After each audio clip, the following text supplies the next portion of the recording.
Hello everyone, welcome to my YouTube channel. तो देखिए, इस वीडियो में हम सीटेट एग्जाम सितंबर 2026 के लिए सोशल साइंस एसएसटी के previous year question paper solve करेंगे।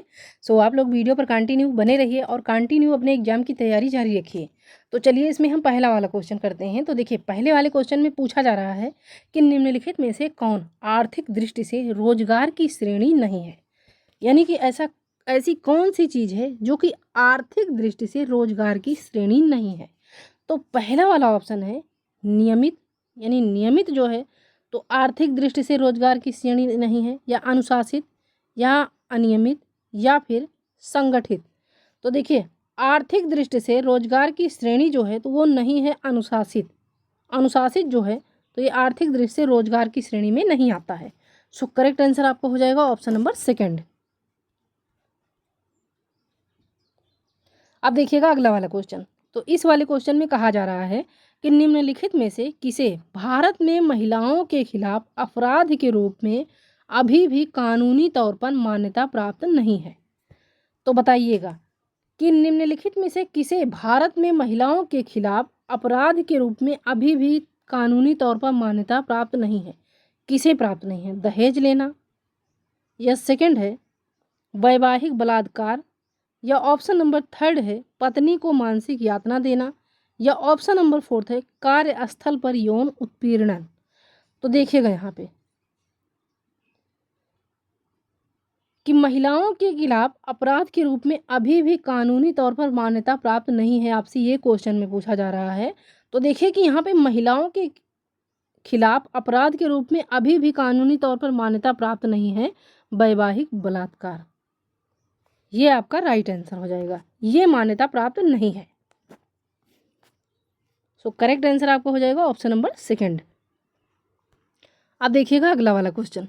इस वाले क्वेश्चन में पूछा जा रहा है कि उत्तर प्रदेश के चित्रकूट जिले में 8 दलित महिलाओं द्वारा संचालित एक प्रसिद्ध समाचार पत्र खबर लहरिया किस स्थानीय भाषा में प्रकाशित होता है।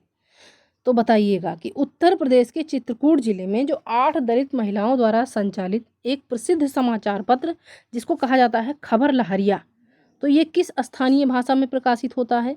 अवधी में, बघेली में, या फिर बुंदेली में, या कन्नौजी में।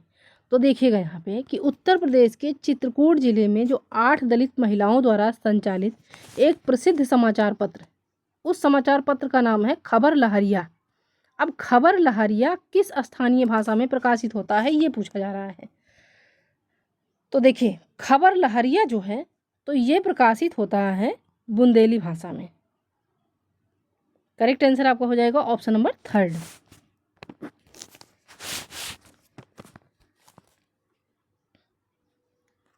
अब आइए देखिएगा अगला वाला क्वेश्चन। इस वाले क्वेश्चन में कहा जा रहा है कि संचार माध्यमों के संदर्भ में एक सजग दर्शक कौन होता है। तो बताइए कि संचार माध्यमों के संदर्भ में जो एक सजग दर्शक होता है तो वो कौन होता है। तो चलिए पहले ऑप्शन पढ़ते हैं, तभी तो पता चलेगा कि कौन होता है। तो यहाँ देखिए, पहला है कि जो अपना दृष्टिकोण संचार माध्यमों द्वारा मुख्यतः दर्शाई गई बातों पर बनाता है, या ऑप्शन नंबर सेकंड है कि जो विभिन्न संचार माध्यमों का सर्वाधिक इस्तेमाल करता हो, या ऑप्शन नंबर थर्ड है कि जो संचार माध्यमों के दर्शाए हुए विषयों का आनंद भी ले और उन पर जश्न भी उठाए, या ऑप्शन नंबर फोर्थ है कि जो किसी एक संचार माध्यम का प्रतिबद्ध दर्शक हो। तो ऑप्शन ध्यान से देखिएगा, काफ़ी कन्फ्यूजन करता है सीटेट एग्जाम। तो देखिए, संचार माध्यमों के संदर्भ में जो एक सजग दर्शक होता है तो वो होता है जो संचार माध्यमों के दर्शाए हुए विषयों का आनंद भी ले और उन पर प्रश्न भी उठाए। सो करेक्ट आंसर आपका हो जाएगा ऑप्शन नंबर 3। अब आइए देखिए अगला वाला क्वेश्चन। इस वाले क्वेश्चन में कहा जा रहा है कि वन को भारतीय संविधान की डाट डाट के अंतर्गत शामिल किया गया है। तो वन को भारतीय संविधान की किसके अंतर्गत शामिल किया गया है? राज्य सूची के, केंद्र सूची के, समवर्ती सूची के, या फिर पंचायत सूची के। तो चलिए बताइएगा कि वनों को जो है भारतीय संविधान की डाट डाट के अंतर्गत शामिल किया गया है, मतलब किसके अंतर्गत शामिल किया गया है? तो देखिए, वनों को भारतीय संविधान की समवर्ती सूची के अंतर्गत शामिल किया गया है। राइट आंसर हो जाएगा ऑप्शन नंबर 3।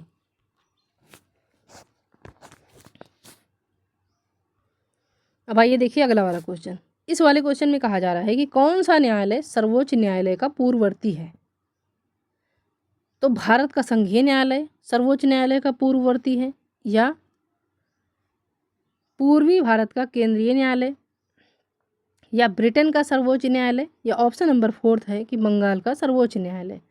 तो देखिए कि पूछा जा रहा है क्वेश्चन में कि कौन सा न्यायालय सर्वोच्च न्यायालय का पूर्ववर्ती है। तो देखिए सर्वोच्च न्यायालय का पूर्ववर्ती न्यायालय का नाम है भारत का संघीय न्यायालय। यहाँ पे आपका राइट आंसर हो जाएगा option number 1। Next number question देखिए, इनमें से कौन सा उच्च न्यायालय 1862 में स्थापित 3 उच्च न्यायालयों में से नहीं था।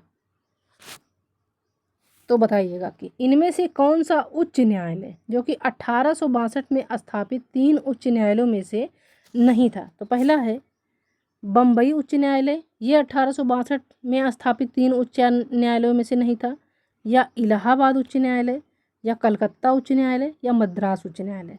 तो देखिए कि 1862 में स्थापित 3 उच्च न्यायालयों में से नहीं था, तो उस उच्च न्यायालय का नाम है इलाहाबाद उच्च न्यायालय। यहाँ पे आपका राइट आंसर हो जाएगा ऑप्शन नंबर 2। अब देखिएगा अगला वाला क्वेश्चन, जूठन के लेखक कौन है। डॉक्टर भीमराव अंबेडकर हैं, या ओम प्रकाश वाल्मीकि हैं, या कबीर हैं, या प्रेमचंद है। ये फैक्ट वाले क्वेश्चन हैं, इसको सटीक ध्यान में रखिएगा। तो देखिए जूठन जो कि एक आत्मकथा है, किसकी आत्मकथा है, तो ओम प्रकाश वाल्मीकि जी की। तो जूठन के लेखक हैं ओम प्रकाश वाल्मीकि। मतलब मान लीजिए क्वेश्चन पूछा जाता है कि जूठन क्या है, तो जूठन एक आत्मकथा है। किसकी द्वारा लिखित आत्मकथा है, तो ओम प्रकाश वाल्मीकि जी के द्वारा लिखित एक आत्मकथा है। तो यहाँ पे आपका राइट आंसर हो जाएगा ऑप्शन नंबर 2।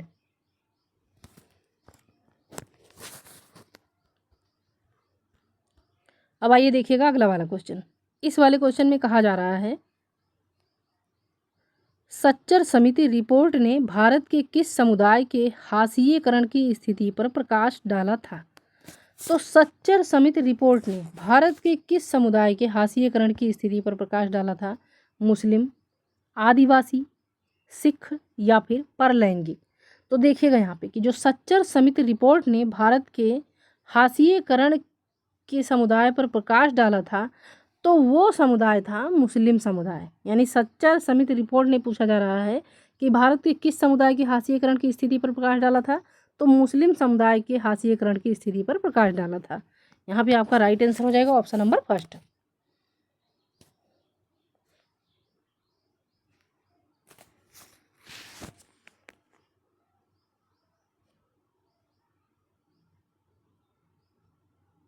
अब चलिए देखिएगा अगला वाला क्वेश्चन। इस वाले क्वेश्चन में कहा जा रहा है कि निम्नलिखित कथनों पर विचार कीजिए तथा उपयुक्त विकल्प चुनिए। कथन ये है कि रूढ़िबद्ध धारणाएं हमें किसी व्यक्ति विशेष को उसकी अपनी विशिष्ट गुणों के साथ देखने से रोकती हैं। और कथन बी है कि रूढ़िबद्ध धारणाएं बड़ी संख्या में लोगों को एक ही प्रकार की खांचे में जड़ देती हैं। तो यहाँ पे 4 विकल्प दिए जा रहे हैं। पहला है केवल ए सही है, केवल बी सही है, या ए और बी दोनों सही हैं और बी ए की सही व्याख्या भी करता है, या ए और बी दोनों सही हैं परंतु बी ए की सही व्याख्या नहीं करता है। तो देखिए यहाँ पे कि जो रूढ़िबद्ध धारणाएं होती हैं वो हमें किसी व्यक्ति विशेष को उसकी अपनी विशिष्ट गुणों के साथ देखने से रोकती हैं। बिल्कुल सही बात है। रूढ़िबद्ध धारणाएं जो होती हैं तो हमें किसी व्यक्ति विशेष के उसकी विशिष्ट गुणों के साथ देखने से रोकती हैं। जैसे कोई लड़की किसी काम में तेज है, मतलब लड़कों वाले काम में तेज है, लेकिन उससे कहा जाता है तुम तो लड़की हो, तुम तो ये काम नहीं कर सकती हो। तो यही है रूढ़िबद्ध धारणाएं, जो कि हमें किसी व्यक्ति विशेष को उसकी अपनी विशिष्ट गुणों के साथ देखने से रोकती हैं। क्योंकि रूढ़िबद्ध धारणाएं बड़ी संख्या में लोगों को एक ही खांचे या एक ही प्रकार में जड़ देती हैं। तो यहाँ पे आपका अभिकथन और कारण दोनों सही है और दोनों की व्याख्या भी सही हो रही है। तो ये देखिए यहाँ पे आपका राइट आंसर हो जाएगा ऑप्शन नंबर 3 कि ए और बी दोनों सही हैं और बी ए की सही व्याख्या भी करता है। अब आइए देखिएगा अगला वाला क्वेश्चन। इस वाले क्वेश्चन में कहा जा रहा है कि भारत के अतीत के अध्यापन के लिए भारतीय इतिहास के काल विभाजन पर 2 कथनों का विश्लेषण कीजिए तथा उपयुक्त विकल्प का चयन कीजिए। कथन फर्स्ट है कि अंग्रेज इतिहासकारों ने भारत के इतिहास को 3 युगों हिंदू, मुस्लिम और ब्रिटिश में बांटा था। उसके बाद कथन सेकंड है कि यह काल विभाजन इस विचार पर आधारित था कि शासकों का धर्म ही एकमात्र महत्वपूर्ण ऐतिहासिक परिवर्तन है। अब यहाँ पे पूछा जा रहा है क्वेश्चन में कि भारत के अतीत के अध्यापन के लिए भारतीय इतिहास के काल विभाजन पर दो कथनों का विश्लेषण कीजिए और उपयुक्त विकल्प का चयन कीजिए। तो आपने दोनों ऑप्शन पढ़ लिए कि अंग्रेज इतिहासकारों ने भारत के इतिहास को 3 कालखंडों में बांटा था, जो कि हिंदू, मुस्लिम और ब्रिटिश। यानी ये 3 कालखंड कौन कौन से थे? तो हिंदू, मुस्लिम और ब्रिटिश। क्योंकि यह काल विभाजन इस विचार पर आधारित था कि शासकों का धर्म ही एक महत्वपूर्ण ऐतिहासिक परिवर्तन है। अब चलिए ऑप्शन देखते हैं। तो पहला केवल फर्स्ट सही है, केवल सेकंड सही है, या दोनों सही है और कथन सेकंड फर्स्ट की सही व्याख्या करता है, या दोनों कथन सही है परंतु कथन सेकंड फर्स्ट की व्याख्या नहीं करता है। तो यहाँ पे देखिएगा आपका ऑप्शन नंबर 3 सही हो जाएगा कि दोनों कथन सही है और कथन सेकंड जो है ये फर्स्ट की सही व्याख्या करता है। यानी 3 कालखंड जो थे तो वो हिंदू, मुस्लिम और ब्रिटिश ही थे। मान लीजिए एग्जामिनर अगर हिंदू, मुस्लिम और सिख दे देता है, हिंदू, मुस्लिम और ईसाई दे देता है, कुछ भी दे देता है, तो ध्यान रखिएगा हिंदू, मुस्लिम और ब्रिटिश था। यानी अंग्रेज इतिहासकारों ने भारत के इतिहास को 3 युगों में विभाजित किया था और उस युग का नाम था हिंदू, मुस्लिम और ब्रिटिश। ये 3 कालखंड थे। क्योंकि यह काल विभाजन इस विचार पर आधारित था कि शासकों का धर्म ही एक महत्वपूर्ण ऐतिहासिक परिवर्तन है। तो राइट आंसर आपका हो जाएगा ऑप्शन नंबर 3।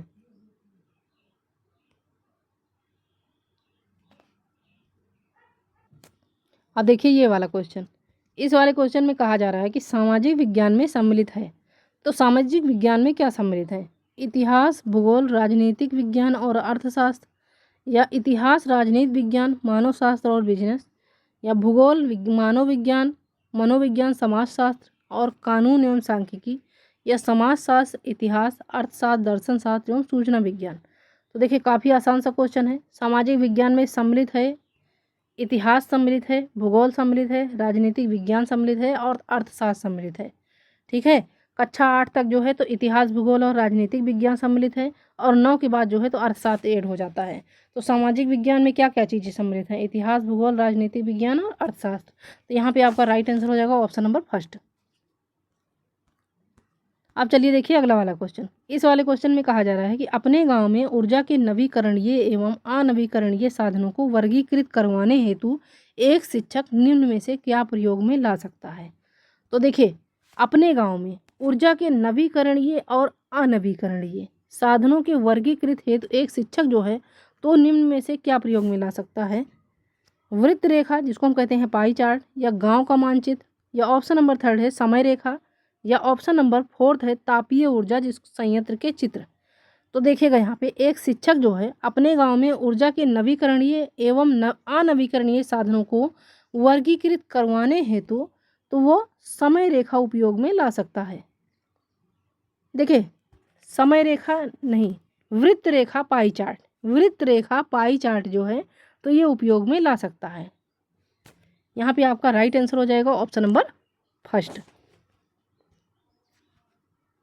क्वेश्चन, इस वाले क्वेश्चन में कहा जा रहा है कि अन्य खोज से उपजी एक खोज द्वारा निर्धारित मार्ग का अनुसरण करने वाले अन्वेषण को क्या कहते हैं? अन्य खोज यानी अन्य खोजों से उपजी एक खोज द्वारा निर्धारित मार्ग का अनुसरण करने वाले अन्वेषण को तो हम क्या कहते हैं? रुचि उन्मुख अन्वेषण कहते हैं, या नेक्स्ट है बंद अन्वेषण कहते हैं, या ऑप्शन नंबर 3 है समस्या उन्मुख अन्वेषण कहते हैं, या ऑप्शन नंबर 4 है कि खुला अन्वेषण कहते हैं। तो देखिए अन्य खोज से उपजी एक खोज द्वारा निर्धारित मार्ग का अनुसरण करने वाले अनुसरण को तो इसे हम कहते हैं खुला अन्वेषण। यहाँ पे आपका राइट आंसर हो जाएगा ऑप्शन नंबर 4। अब चलिए देखिएगा ये वाला क्वेश्चन।